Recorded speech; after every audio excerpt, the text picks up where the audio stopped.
BBC বাংলার সান্ধ্য অধিবেশন প্রবাহতে আপনাদের স্বাগত। আজ আপনাদের সাথে লন্ডন স্টুডিও থেকে আছি মানসী বড়ুয়া। বাংলাদেশের সর্বশেষ গুরুত্বপূর্ণ আপডেট সংবাদে আপনাকে স্বাগত। শুরুতেই সংবাদ শিরোনাম, পরে বিস্তারিত। প্রথমেই জানাবো, লোটাস কামালের নির্দেশে আওয়ামী লীগের ঝটিকা মিছিল আটক ২০। ঢাকা চট্টগ্রাম মহাসড়কের কুমিল্লা সদর দক্ষিণের কোটবাড়ি বাতাবাড়িয়া এলাকায় ঝটিকা মিছিল করেছে কার্যক্রম নিষিদ্ধ আওয়ামী লীগের নেতাকর্মীরা। এই ঘটনায় এখন পর্যন্ত ২০ জনকে আটক করা হয়েছে। এই ঘটনায় কুমিল্লা সদর দক্ষিণ মডেল থানার এসআই জসিমউদ্দিন বাদী হয়ে সন্ত্রাস বিরোধী আইনে ৩০ জনকে এজাহার নামীয় আসামি এবং ৫০ জনকে অজ্ঞাতনামা আসামি করে একটি মামলা করেন।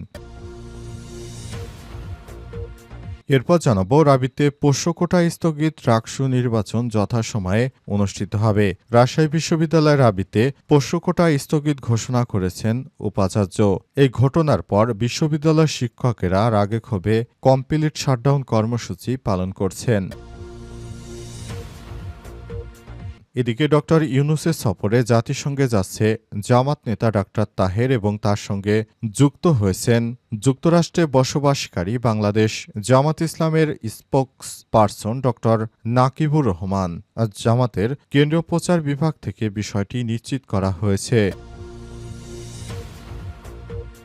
এদিকে কিশোরগঞ্জ জেলা বিএনপির সভাপতি শরীফুল সম্পাদক মাজহারুল। দীর্ঘ ৯ বছর পর কিশোরগঞ্জ জেলা বিএনপির ত্রিবার্ষিক সম্মেলন কাউন্সিলের ভোটে সভাপতি পদে মোহাম্মদ শরীফুল আলম ও সাধারণ সম্পাদক পদে মাজহারুল ইসলাম নির্বাচিত হয়েছেন। আজ সন্ধ্যা ৬:৩০ থেকে রাত ১০টা পর্যন্ত চলে ভোট গ্রহণ। এরপরই গণনা রেজাল্ট দেওয়া হয়।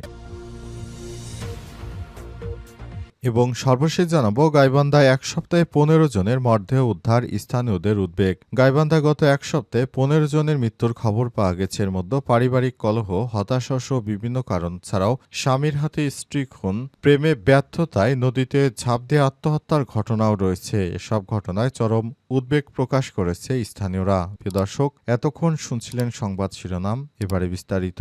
তবে তার আগে বন্ধুরা, অনুরোধ থাকবে এই সংবাদটিতে একটি লাইক দিন।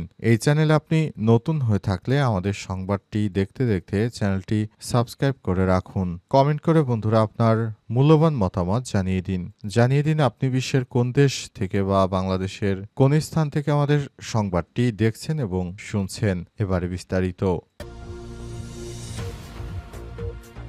লোটাস কামালের নির্দেশে আওয়ামী লীগের ঝটিকা মিছিল আটক ২০। ঢাকা চট্টগ্রাম মহাসড়কের কুমিল্লা সদর দক্ষিণের কোটবাড়ি বাতাবাড়িয়া এলাকায় ঝটিকা মিছিল করেছে কার্যক্রম নিষিদ্ধ আওয়ামী লীগ নেতাকর্মীরা। এই ঘটনায় এখন পর্যন্ত ২০ জনকে আটক করা হয়েছে। এই ঘটনায় কুমিল্লা সদর দক্ষিণ মডেল থানার এসআই জসিমউদ্দিন বাদী হয়ে সন্ত্রাস বিরোধী আইনে ৩০ জনকে এজাহার নামীয় আসামি এবং ৫০ জনকে অজ্ঞাতনামা আসামি করে একটি মামলা দায়ের করেন। খোঁজ নিয়ে জানা গেছে, আওয়ামী লীগ সরকারের সাবেক অর্থমন্ত্রী আহম মোস্তফা কামাল লোটাস কামাল এর নির্দেশনায় কুমিল্লার সদর দক্ষিণ এলাকায় মিছিল করে আওয়ামী লীগের নেতাকর্মীরা। এ বিষয়ে বিদেশে বসেও আওয়ামী লীগ নেতাকর্মীদের দিয়ে ঢাকা চট্টগ্রাম মহাসড়কে অরাজকতার ছক করছে লোটাস কামাল। গত এক সপ্তাহে ২ বার ঢাকা চট্টগ্রাম মহাসড়কে ঝটিকা মিছিল করেছে নিষিদ্ধ সংগঠন ছাত্রলীগ। ঢাকা চট্টগ্রাম মহাসড়কে মিছিলের নামে যারা বিশৃঙ্খল পরিস্থিতি তৈরি করছে তাদেরকে পুলিশ কোনোভাবেই ছাড় দেবে না। যারা বিশৃঙ্খল পরিস্থিতি তৈরি করছে তাদের ব্যাপারে পুলিশ সতর্ক অবস্থানে রয়েছে। তাই পুলিশের পক্ষ থেকে ইতিমধ্যেই ২০ জনকে আটকের খবর নিশ্চিত করা হয়েছে। এছাড়া পুলিশের পক্ষ থেকে জানানো হয়েছে, যারা ষড়যন্ত্রকারী, যারা দেশের মধ্য থেকে বিভিন্ন জায়গায় হানাহানি, মারামারি, কাটাকাটি করছে তাদের বিরুদ্ধে সরকার জরুরি ভিত্তিতে ব্যবস্থা গ্রহণ করবে। এই ব্যবস্থার মাধ্যমে এদেরকে যথেষ্ট শাস্তিমূলক ব্যবস্থা নেয়ার জন্য পুলিশের কর্মকর্তারা সবসময় সতর্ক অবস্থানে রয়েছেন। কেউ যেন বিশৃঙ্খল সন্ত্রাসী কর্মকাণ্ড করতে না পারে। পুলিশের সদস্যরা এখন জরুরি ভিত্তিতে তারা সবসময় প্রস্তুতি গ্রহণ করছেন। রাবিতে পোষ্য কোটা স্থগিত, রাকসু নির্বাচন যথাসময়ে অনুষ্ঠিত হবে। রাজশাহী বিশ্ববিদ্যালয় রাবি প্রাতিষ্ঠানিক সুবিধায় পোষ্য কোটা ভর্তি কার্যক্রম আপাতত স্থগিত থাকবে, তবে রাকসু নির্বাচন নির্ধারিত সময়ে আয়োজনের জন্য কমিশন সংশ্লিষ্ট সকল পক্ষের প্রতি উদাত্ত আহ্বান জানিয়েছে প্রশাসন। এছাড়াও শনিবার পোষ্য কোটাকে কেন্দ্র করে শিক্ষক, কর্মকর্তা, কর্মচারী এবং শিক্ষার্থীদের ধস্তাধস্তির ঘটনায় 2টি তদন্ত কমিটি গঠন করা হয়েছে। রোববার 21শে সেপ্টেম্বর বিকাল 5:15টায় জরুরি সিন্ডিকেট সভা শেষে সংবাদকর্মীদের এসব তথ্য জানান বিশ্ববিদ্যালয়ের রেজিস্ট্রার ভারপ্রাপ্ত অধ্যাপক ইফতিখারুল আলম মাসুদ। তিনি বলেন, গতকাল পোষ্য কোটাকে কেন্দ্র করে শিক্ষক, কর্মকর্তা, কর্মচারী এবং শিক্ষার্থীদের ধস্তাধস্তির ঘটনায় একটি 5 সদস্য বিশিষ্ট অভ্যন্তরীণ তদন্ত কমিটি এবং একটি বিচার বিভাগীয় তদন্ত কমিটি গঠন করা হয়েছে। প্রতিষ্ঠানটির সুবিধায় পোষ্য কোটা ভর্তি আপাতত স্থগিত থাকবে। এ বিষয়ে সিন্ডিকেট রিপোর্ট করা হয়েছে। এর সঙ্গে সংশ্লিষ্ট সকল বোর্ডের সাথে আলোচনা শেষে অচিরেই চূড়ান্ত সিদ্ধান্ত জানানো হবে। এছাড়াও সিন্ডিকেট থেকে যথাসময়ে রাকসু নির্বাচন আয়োজনের জন্য নির্বাচন কমিশন সহ শিক্ষক, শিক্ষার্থী ও সংশ্লিষ্ট সকল পক্ষের প্রতি উদাত্ত আহ্বান জানানো হয়েছে। ডক্টর ইউনূসের সফরে জাতিসংঘে যাচ্ছেন জামাত নেতা ডাক্তার তাহের।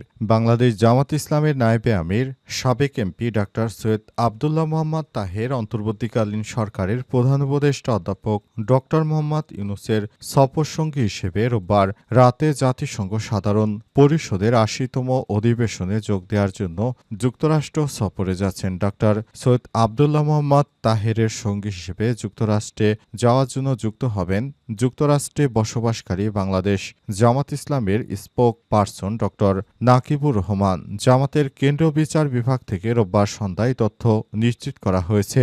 জামাত ইসলামের পক্ষ থেকে আরও জানানো হয়েছে, আমরা অন্তর্বর্তীকালীন সরকারের প্রধান উপদেষ্টা প্রফেসর ডক্টর মোহাম্মদ ইউনূস আমাদেরকে যে সুযোগ করে দিয়েছেন, আমরা নতুন বাংলাদেশ গড়ার জন্য বদ্ধপরিকর। নতুন বাংলাদেশ গড়ার জন্য আমরা অন্তর্বর্তীকালীন সরকারকে পাশে চাই এবং সরকার আমাদেরকে যুক্তরাষ্ট্রে নিয়ে যাচ্ছে নতুন নেতৃত্ববৃন্দকে বিশ্বের দরবারে পরিচয় করে দেওয়ার জন্য, যেটা আমাদের জন্য খুবই গর্বের একটি বিষয় হয়ে দাঁড়িয়েছে।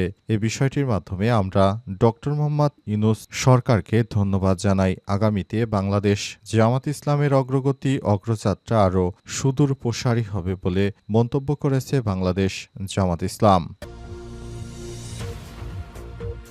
কিশোরগঞ্জ জেলা বিএনপির সভাপতি শরীফুল, সম্পাদক মাজহারুল।